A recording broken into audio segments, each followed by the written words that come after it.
Welcome to the Dynamic Leadership live event series, where I explore the power of the step reset for dynamic leadership.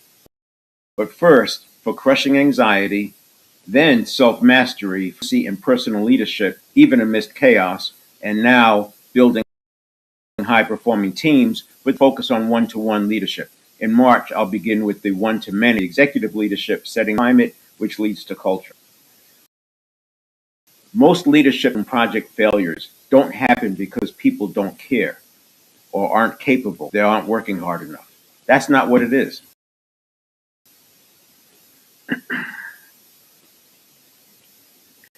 They happen when it gets organized better when options are fewer.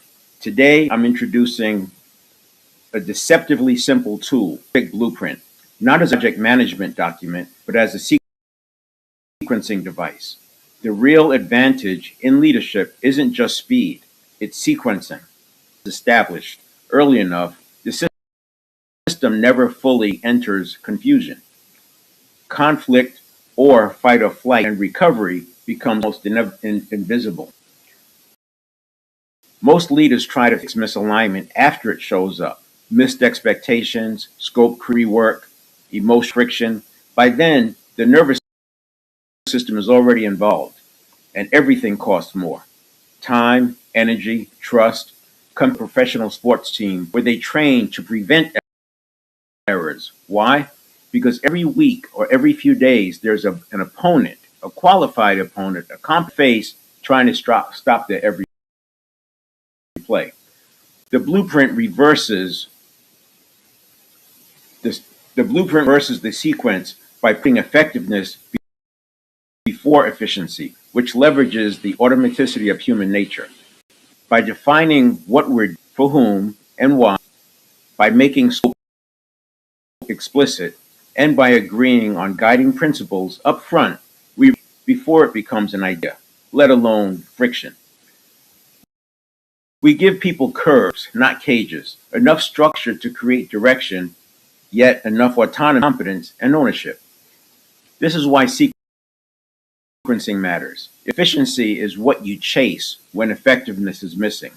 In this episode, I will walk you through Uprint as part of leadership and how it leverages effective onboarding and can guide your project kickoff meetings. Not but as a facilitated process across the leadership team or the stakeholders that results in aligned thinking. This blueprint will work on any size project, standards, common language, and starts to define quality before execution begins. Before we begin, I want to offer three observations that you can keep as anchors throughout the session. One, what looks like constant presence is usually rapid recovery, not emotional control. I'll explain that a little bit in the early part of the session. Elite performers spike all the time. They just recover because it's visible. This is why I focus on sequencing rather than fight or flight. We go to focus and engage. Most performance problems aren't effort problems. They're late intervention problems. If you need willpower, you're already too late. Focusing on prevention serves the valuable, very limited willpower for when the unthinkable happens. When sequencing is right, effectiveness replaces the need to efficiency. In other words, proper sequencing removes the bottleneck that seeks more speed. Designing upstream eliminates downstream optimization. So what I'm painting a picture of here is this blueprint. While it's a project blueprint, and we do it at the beginning of the project, before any design work begins, before certainly any development work begins. When you're first started, it's a document that's been used across the leadership team. If you use it by yourself, it will have some benefits, but what it does in terms of pulling it on and getting alignment, it's huge. Ideally, the stakeholders include the sponsor, who's paying for it, who's going to benefit from it as the, for example, I look who's getting a bonus, whose bonus will be improved, or whose work will be improved, or whose team will be enhanced based on that and then somebody representing the user. Probably not the user this early, but you want somebody who has hat on of the user. Perhaps if it's a sales project or a project that'll impact salespeople, you want a sales manager in there or a sales executive, somebody who can represent what's going on in the front line. And then you also have to have somebody who's thinking about the customer. And but at this point, this is level design. This is where the project is solving a problem, and that's the thing that we're working through.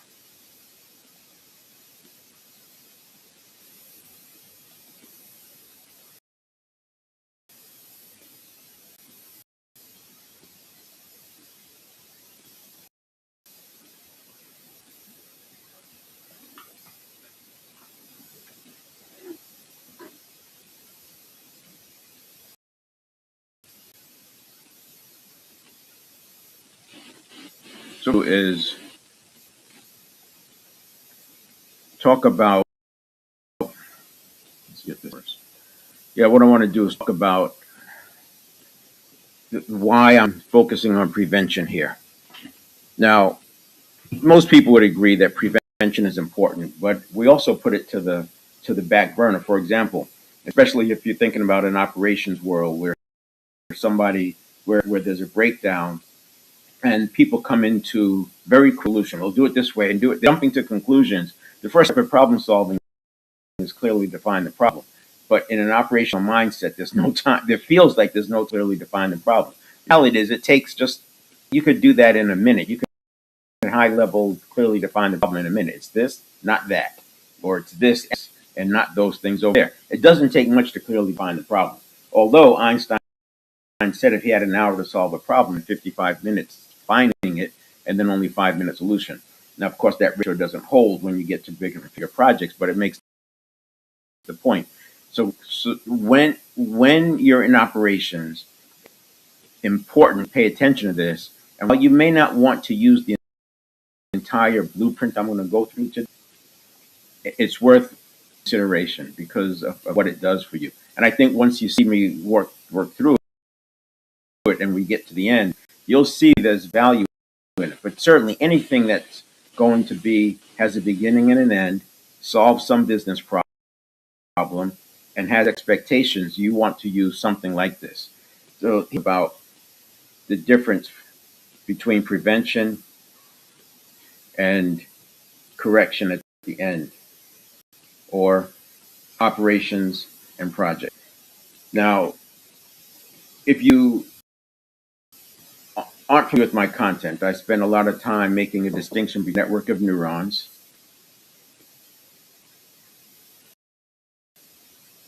and the conscious mind. They're different. They're two different pieces. This is not a mind. This is a network of neurons. It's by associations. It's actually not that different from artificial intelligence in a lot of respects. Conscious mind, where you can actually think, where you can put together concepts, where you can relate the unrelated, where you can design out into the field of infinite possibility. A group of people are going to do a much better job coming up with a great solution out of the fields of infinite possibilities, something new that's never been done before, as in innovation, much better than artificial intelligence is obviously going to be much faster at coming up with answers. So it's good to learn to use both of those. But in this sense, we're talking about facilitated learning where you're on a flip chart filling out this kind of which I'll get into. But there's a bright line here. It's energy flowing through neural pathways. On this side, it's more of it's a conscious mind. Over here, you have 11 bits per second. Over here, you have 50 bits. So when we're on this side, we're solving them at hyperspeed plus parallel systems, and also the more important thing. So speed is one thing,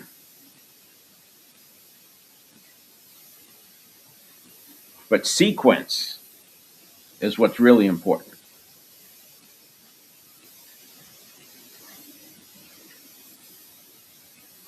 So let's say a threat shows up, and that threat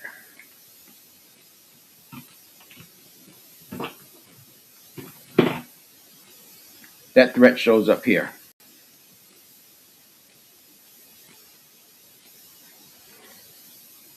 And it starts working its way through. First of all, there's a thing over here that we weren't even aware of, and it's called pre-listening. So the conscious and brain, the network of neurons in the brain are constantly monitoring the environment to see what kind of threats might show up. It makes sense if you think of things as a hunter-gatherer. In fact, most of science, the understanding is enhanced when you consider the evolution involved hunter-gatherers for tens of thousands of years before what we have today. So the pre-listening it makes sense because you walk into a new field or you clear a mountain or you cross a river. There's always what's going on this other side. Then we move across and we have a quarter of a second reaction time. And in that quarter of a second reaction time, it's probably thought of by most people that it's just waiting for the subconscious to catch up. What people don't realize is there's work happening. Path of least resistance happened before. What does it look like? Cognitive biases, meta programs. How does this fit? What's the meaning of this thing? And the reason it's doing that is because another quarter of a second is the rapid appraisal. It's taking this information and turning it into a reaction.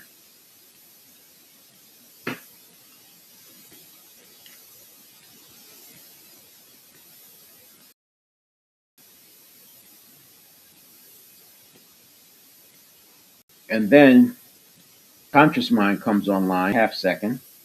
We have a quarter, and at the half second mark,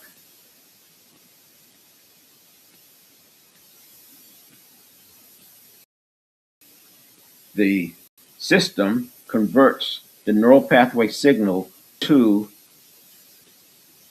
a thought, a sensation, an emotion, a feeling, something that can be perceived by the conscious mind, because the conscious mind doesn't think in terms of energy through neural pathways. That's what's over here, which is why it's so fast. It's energy going through those neural pathways. Over here, it's linear and much less parallel. This is more of a network. This is more linear.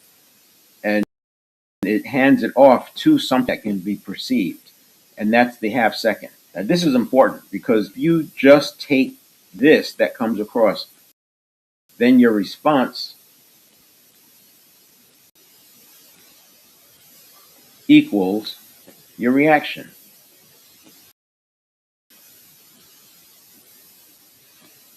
And we don't want that. We do not want the response to equal the reaction. Not in business. Obviously, if you're in a fight for your life against a tiger, yeah, you don't pause. You're going to use your reaction as what you do. But just pausing a quarter of a second, you're able to do something and make a better decision. This is why I talked about in operations when something goes wrong. That's not the best solution because you're leaving some things on the table. You're probably going to create some additional problems. You went too quick.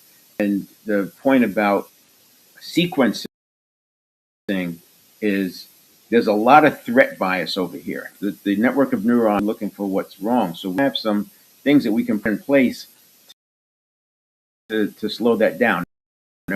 In the 7-step reset, we get this is huge. We don't need to correct. We need to prevent. And by removing some of the threat bias, we're going to automatically spend more time in regulation. But the other thing we do is spend a lot on micro recovery, recovering so fast that it looks like you never left the growth mindset. And by doing that, you're able to now pause. I know a lot of people have said, I can't pause. I tried to put that pause, but that's because you're pausing after this is all come in, full flooding, the flooding through the gates, and you're trying to react. By taking, better yet, another quarter millisecond pause to organize it. And that's a half second. So if I pause, that was a half second right there. Doesn't take much. You're not benefiting anything, in my opinion, by speeding through that half second when you can pause and have a much better, because you're taking information. You still, during this point, you still have the ability to leverage some of this hyperspeed of 11 million bits per second. Last thing I'll say on this is that they tell us we make 30,000 plus a day, but because 95% is habit,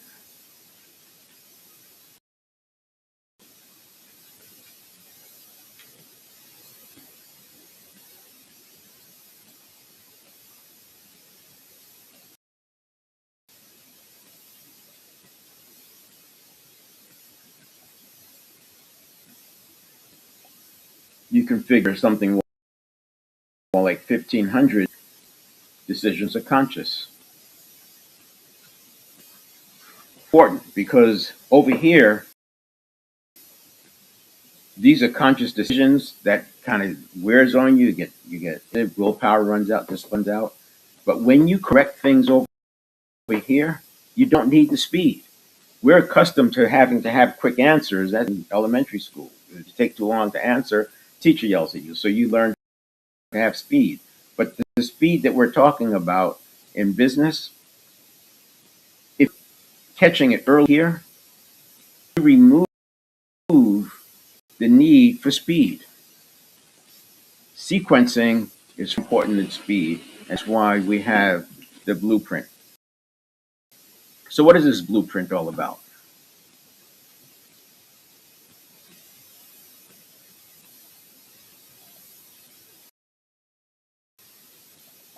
The blueprint is, it starts stream projects because we were in a reactive environment during the 90s.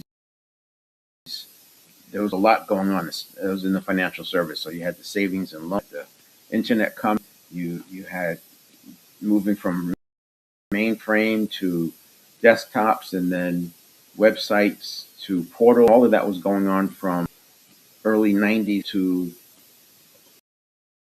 and people in the field had laptops. So all that was going on from early to early 2000s, 2005 or so. And then you had portals, all of that. And that created this need for constant change. And then Unity would have to get updated because what worked over here with mainframes doesn't work with the desktops. There's always these projects, and we called it extreme project management. And that's how it started. Now, the blueprint, what I'll do is go through a couple of slides, and then we'll take a look at some actually working through it. So let's do this.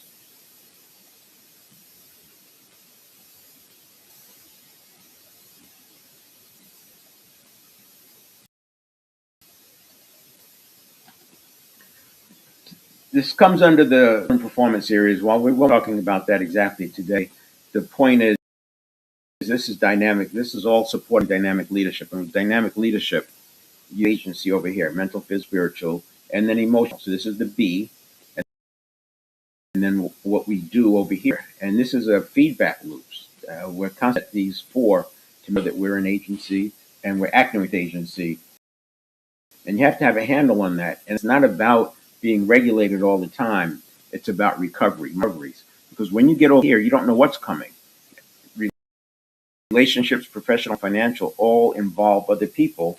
And you no longer control all the agency here. But if you don't have the ability to recover, because there will be surprises. And when you get knocked off center, you have to get back quickly. We've all seen people who have a general mindset, but something happens, they go into a fixed mindset and nothing works. No, it's not going to work. That's not going to, we tried everything. No, that's not going to, they go into a fixed mindset and that's agency. So we need to be in a place where we recover not in minutes and hours, but in milliseconds. I mean that literally because you're recovering of neuron side with the automaticity of habits. In other words, we make the prevention.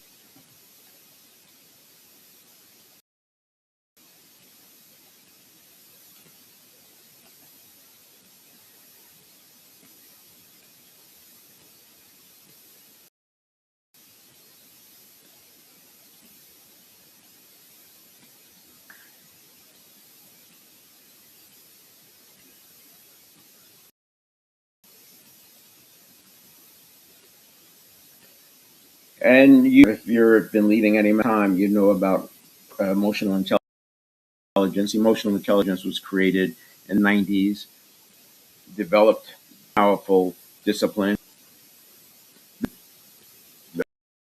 I bring it up because it's aligned with dynamic leadership, as is self-determination. The but is that when emotional intelligence was developed, the neuroscience wasn't far enough along to understand the network of neurons was not a subconscious mind. Or I should say the subconscious mind was not a mind. It's not us. It's the network of neurons playing out assumptions that were created 0 to 7. Now, some of that information was out there. It was in the labs and it wasn't ready for prime time. And as a result, emotional intelligence literature, things like personality is fixed. It's not going to change. That intelligence is not going to change. And identity is going to change. And I run into with clients who are very resistive initially because they remember that this stuff doesn't change and they've literally given up trying to change it and focus on correction. While I totally understand it, they're leaving money on the table because now in dynamic leadership, self-awareness and self-management, that's all about prevention. We don't have to do correction. Correction happens once you understand how to apply the 7-step reset. Social awareness and relationship management are also important to apply prevention because there are breakdowns in this that occur because the leader had an emotional reaction or had a threat and that in the face. And it might just be for a few milliseconds, but the employee picks up on it and now the employee feels threatened. They don't know why. And then later, before you know it, the whole environment is what they call toxic. Not overnight, obviously, but the point is if you don't have agency, enough agency so that no matter what comes in your face, then you're going to be driving less of that kind of negative energy in the workplace.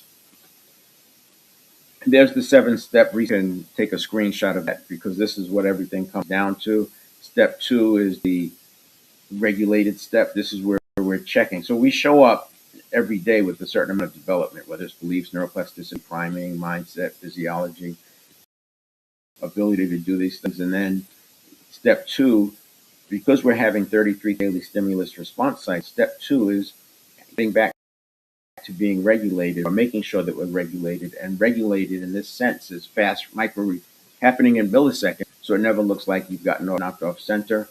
And then we have the conditioned reaction. This is the 33,000 times a day. This is the 4. We have emotional modulation, which is getting back to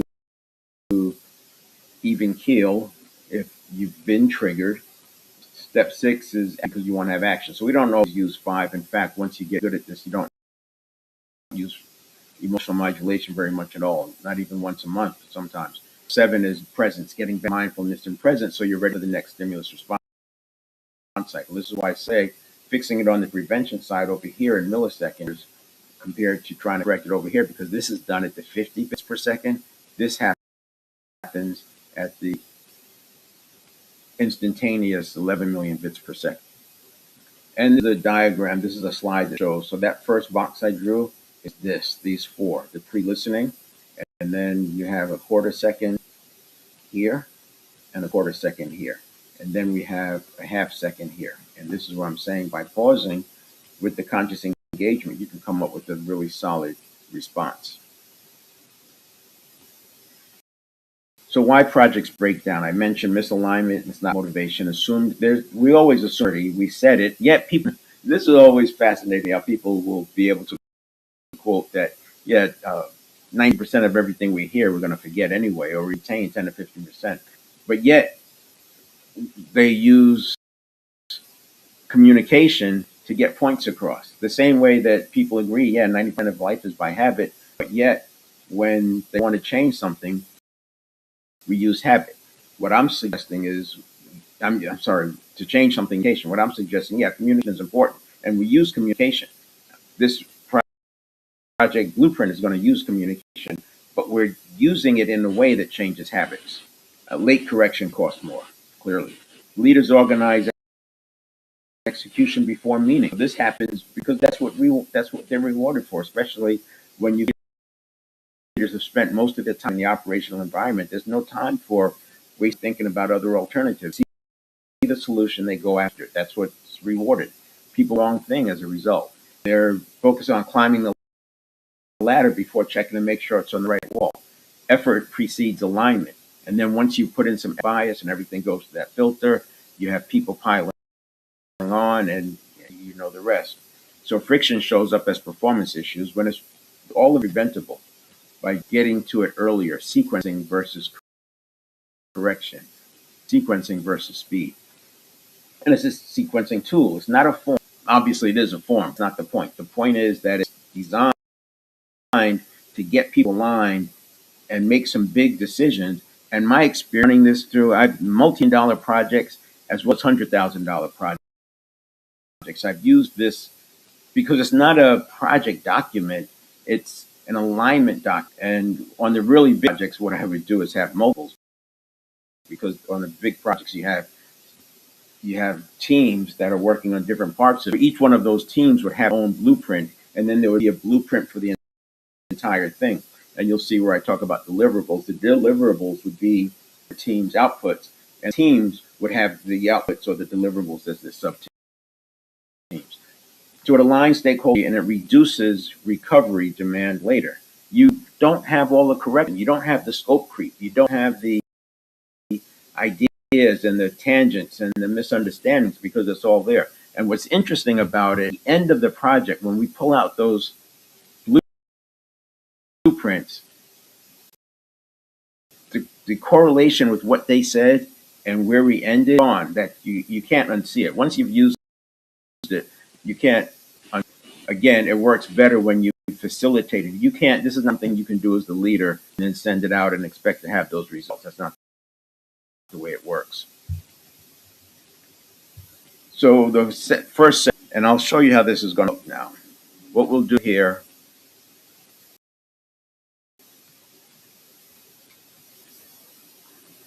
So this is the first doing what, for whom, and why. So fill this out, and this is a editable PDF. Obviously, you're going to put the project name here. You'll put the objective, and this becomes a little iterative because you'll come back and change this as you go through it. But the doing what, for whom, and why is the first section. It doesn't take time, but this what are we doing? What exactly are we doing?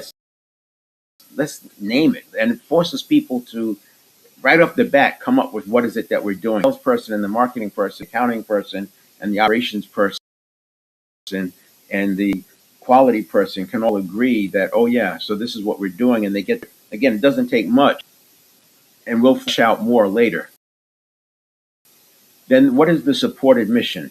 This is what you're doing for whom, and the reason I shifted it to supported mission, because that used to say for whom, and that would be the sponsor. The first thought is that, oh, it must be the end user. It's not. The end user doesn't go here. The sponsor goes here because we have to make sure we're keeping that person in mind. This is the person who's writing the check or sponsor check for the $1 million project. And then why? Now, if it's a smaller team, who doesn't have a vision that they've been following, they may have put a vision together, a mission, and it's reached somewhere with the business plan. So we want to ask the question why 5 to 7 times. Well, why is that? It doesn't have to say why. Why? 5 quality. Why? The whys of quality. It's well, and why is this important again? And what are some of the benefits? What's making you do it now? Tell me what kept you from doing it in the past. Are there any other factors that are going to come out of this? That's how you're going through this why, and then you take it all together. This is why it works well with flip chart, because on this why part, I would be listing all of the things, and you group them, and then you consolidate. Now you have a why that everybody's bought into, and you have to revisit it because people know this is clearly defining the problem. Think about this compared to somebody walking in the room. I know what to do. This is the solution, especially if that's a powerful person, persuasive person, then you get group think. In and out of scope. Oops.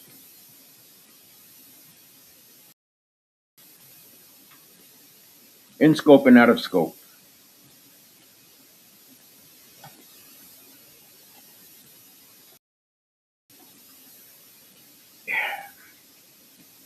If you look back at that have gone over budget or over time,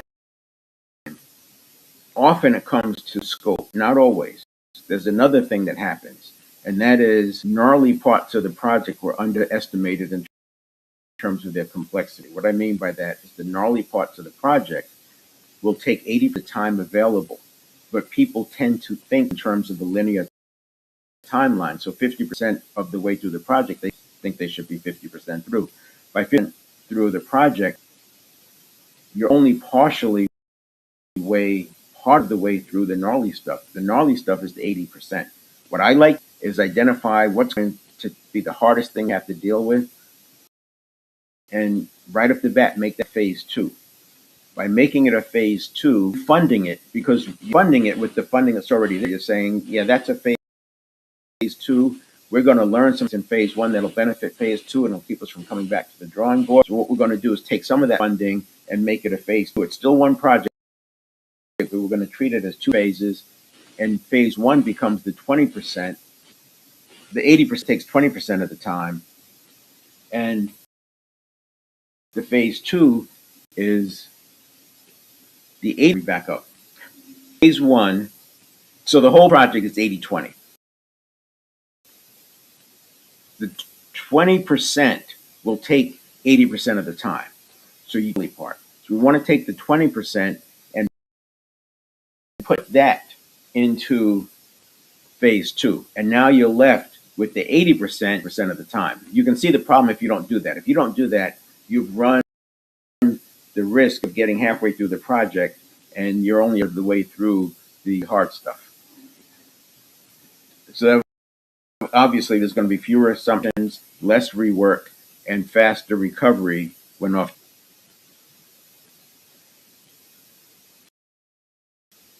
And that's right here. Now, in scope, you'll just list what's in scope. And this is straightforward. If you've done any projects, you are familiar with this process. But the reason I put out of scope, and you notice the out of scope box is smaller than the in scope box, and that's what's out of scope. What we're putting here are the things that seem like they should be included. There's things you could list that are out of scope, but there are a few things that everybody's walking around when they think about this topic. Oh yeah, we're going to fix that, and we're going to do that too, and that's how you prevent these trains from even leaving the station when somebody's coming up with adding some kind of scope. I'm very effective at containing scope creep, so I definitely recommend doing it.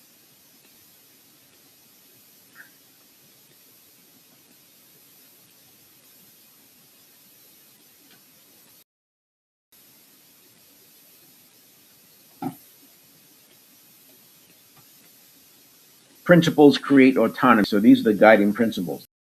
This is where you add the autonomy. You add some curbs. I mentioned in the intro, curbs, not cages, which I have there at the bottom. It makes delegation easier, and it makes the training plan and development plan. When I get into dynamic leadership, we'll talk about how important plans are, and it ties right back into the kinds of projects that people work on. Now, when you have a small organization, you don't have project teams that just work on projects and operations. The operations people have to go to projects. Well, sometimes you can hire a project manager as a freelancer, and you have your operational people. You want somebody who's experienced with projects. You don't want to just take your best operational person and make that person in charge of the project, because they're going to use what they know, which is fast. It's not dependencies. It's not critical path. It's not iterative development. Enable better judgment under pressure. So something happens when a person is faced with a threat. If they don't have recovery, which is what I talk about as constantly regulated micro recoveries, what happens is their field of awareness can start to decrease, and they start to get this narrow vision. Their breathing gets shallow. They jump into fight or flight, and we want to be in focus and engage. By having the guiding principles, when the threat comes in, you stay wide. You just look at, well, what does the guiding principles say? And we go that way. So there's your guiding principles. And you can see now when you're using a chart, obviously you can make this as big as you want, and then you'll come down to your 6 or 7. I like to have less than 8. The reason is you don't want to have too many that people can't remember. You want to have more than 3, but I would say keep it 10. The mind can handle 7 to 9 chunks of information at a time. So by keeping it around 7, you're able to zero in and remember what can recite them. And then you have your deliverables. So these would be the different pieces, the big chunks. And it's a very large project. These chunks, these deliverables could be $1 million each. If it's a small project, it could just be signing up or adding it. We start using integrating an app that we start using. That could be a deliverable. But you want to make sure you're covering the entire scope. So these principles and these deliverables tie back to the scope and then what we're doing and the why, to make sure that, so you're iterative. It's like a feedback loop, making sure that you're on track and have so much power. And this is like having it facilitated. And these are the mutually agreed upon requirements. It's going to be more than just 3, but you'll get and these requirements actually lead to quality.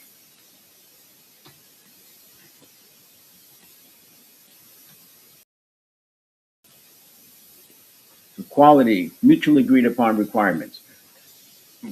Quality can be a very nebulous term. And in fact, I've seen project management people use the triangle. You have scope, time, or they might put scope, time, and quality because budget's out of their control. I put quality in the middle. I say scope, time, and budget, and quality's in the middle and is non-negotiable. And if you change one of the 3, if you change your scope, you have to change your budget or your time, and you can't always. But quality, by saying quality upon requirements, it forces you to have some requirements, and that's mutually agreed upon. So when you're having this facilitated meeting with state and the senior leadership team, that's when you create requirements, and then those requirements will get fleshed out. You can hand them off with some detail and some metrics for him, and those become KPIs. And now you have something to go back to. Did we meet these requirements? And that's what I was referring to when I said at the end of the project, you can see where it lines up perfectly with the beginning, even if a year later. It's funny, that form does not change because it's decided that we're never going to have that 90-minute meeting again. And that 90-minute meeting can get rid of budget challenges and all these other things. It's really fascinating. So quality is agreement, not opinion. It defines what done is, goes for moving, and it prevents silent disappointment.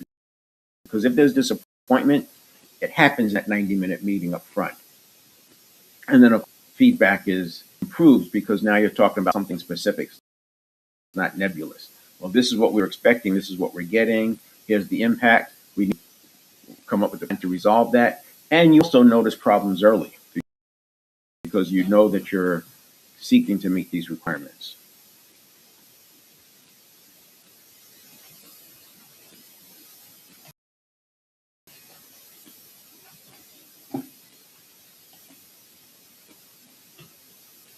Then after that, then the backside of it I won't get into because it's more nuanced and it's more specific to what a person is doing.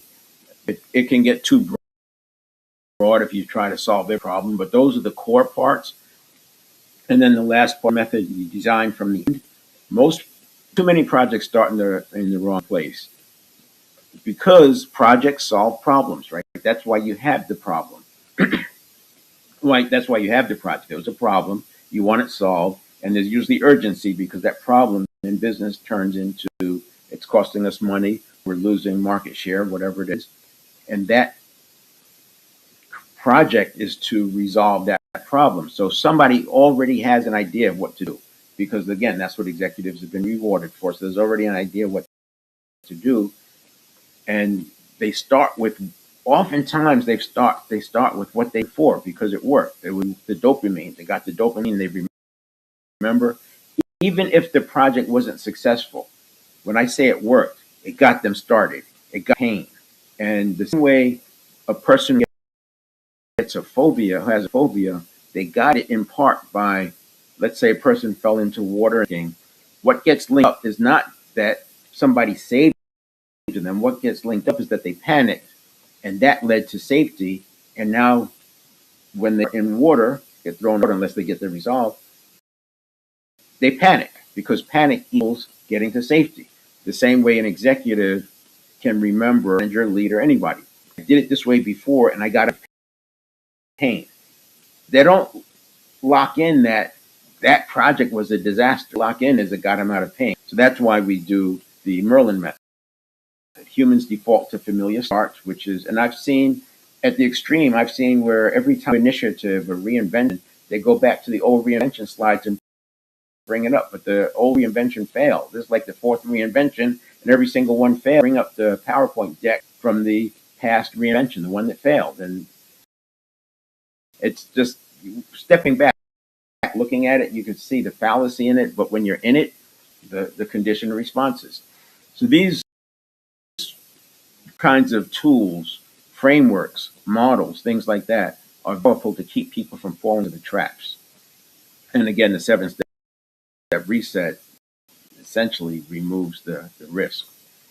Merlin forces outline with 7 habits, begin with the end in mind, aligns with agile and outcome based. Well, that's tied in. This doesn't replace any of that. It's a leadership, senior leadership team to get people together. Who's responsible for spending the money? That's the people I want in the room talking about this.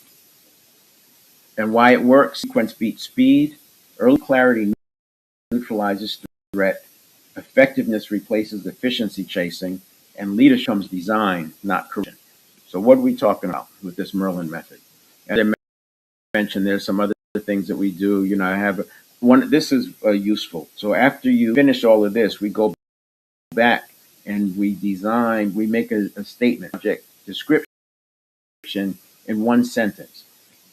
And this is to communicate to stakeholders. So remember up here we have and the supported vision. And here you're turning that into a statement, not an elevator, but a one-line statement of what we're doing. These are risks and mitigation. This is good to capture some of the things that came up in that discussion. The resources, and this is the resources that we're going to need, where we're going to get them, etc. And there's going to be input coming up. So this is good to take notes. This is not going to replace the project plan. This is capturing the comments coming up from the leadership team so they can put those in wherever they fit. But this is why I said it's going to be different for every team, every project. Follow-up items, again, if you're handing this off to somebody to work through it, becomes an output of the leadership team meeting in the Merlin section. So you'll start here. You fill this one in first. Then you fill this box in. And then you fill this one in. And then this one in. And the reason you do it that way is because you want to go to the end and say, okay, for that end to happen, what's going to happen before it?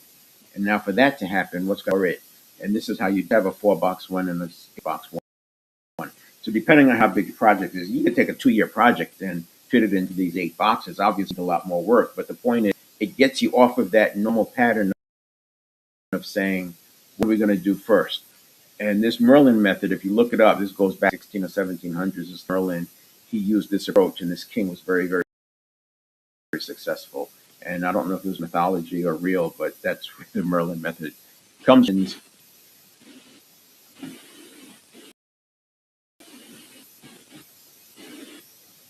Again, this is supporting dynamic leadership. Dynamic leadership starts with, first you have to crush the anxiety, so that's not a barrier, because anxiety will take you into fight or flight even for unnecessary situations, whereas focus and engage. And then we have mastery, so this is the recovery. So we're always regulated, not because we're always regulated, but because the micro recoveries keep the pattern of needing to be interrupted because they take off. And then we have leadership one-to-one. And the reason I say one-to-one is because even if you're leading a team,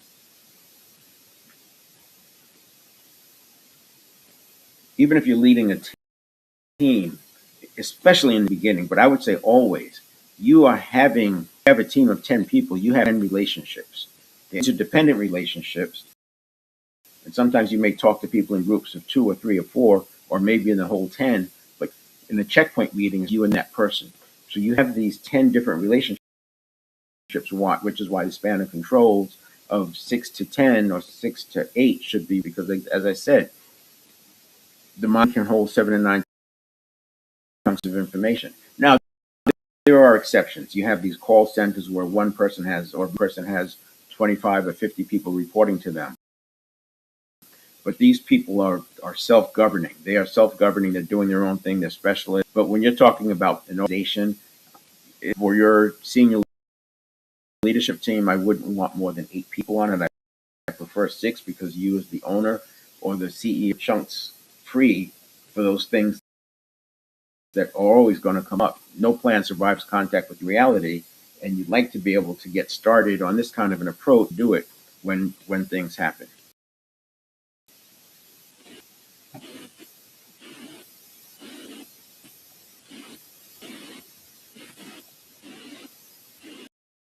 And then we'll wrap up with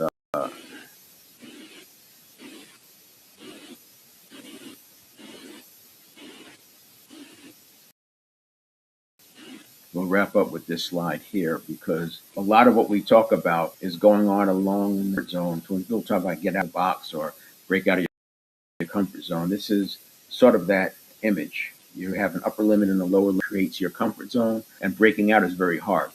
By projects, by definition, you're breaking out. You're breaking from the past into something new. You're innovating. You're transforming. This is why they're so hard, because you move all of this thing. Now, this is listed on a personal basis, but there are stories, bad experiences, things that happened before that didn't work, things that happened that did. All the problems come up, and this creates fight or flight opportunities. This is why it's important to have micro recovery, because when we get through this, not going into fight or flight, even though it's scary or seems scary to this network of neurons, you can reframe it from the conscious mind, and we're going to prevent those fight or flight impulses and be in focus and engage, and that's how we're going to break through this. I am doing a workshop on self-mastery on the 12th of February, and that workshop will deal with the 4 pillars of self-mastery: knowledge, which is something that's like what we're talking about today, but then you go into habit mastery, and that's the micro recovery, getting back there and then you have the forgiveness, because that's an important thing to do, so we don't have that can come up when you least expect it. The forgiveness part is because above the line, after transformation, you're going to have different interactions with people, and those interactions may remind you when you were 7 years old, and it's something that you've hidden and suppressed, least expected, and it creates a problem for you. So that's why we have forgiveness as a pillar. And meanwhile, every Monday through Friday, Wednesday I'll be doing a Ask Me Anything, because we'll be talking about leadership, and it gives an opportunity to bring your questions in, and we can talk about them real time, and I'll answer them through the lens of leadership. Obviously, there'll be some emotional intelligence and some basic principles, but I'll be covering leadership tactics, frameworks, models throughout the month of February, and we'll do a Ask Me Anything on Wednesday, and Fridays when I go live on this. So I go live Monday to Friday, other than when I'm doing the workshop, and I go live once a week on LinkedIn. Daily on LinkedIn would be a bit much, so I go on other platforms, Facebook and YouTube. And that's usually at 7 a.m. Sometimes it just depends on the schedule.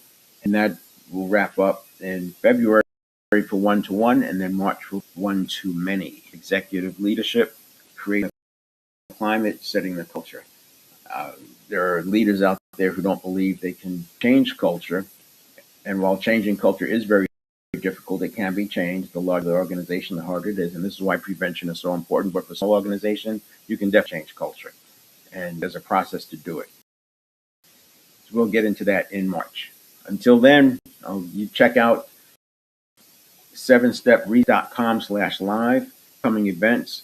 I'll usually update that with the events for the next 7 o'clock, and then you can go to 7stepreset.com/live to lock it in. All right, we'll see you next time.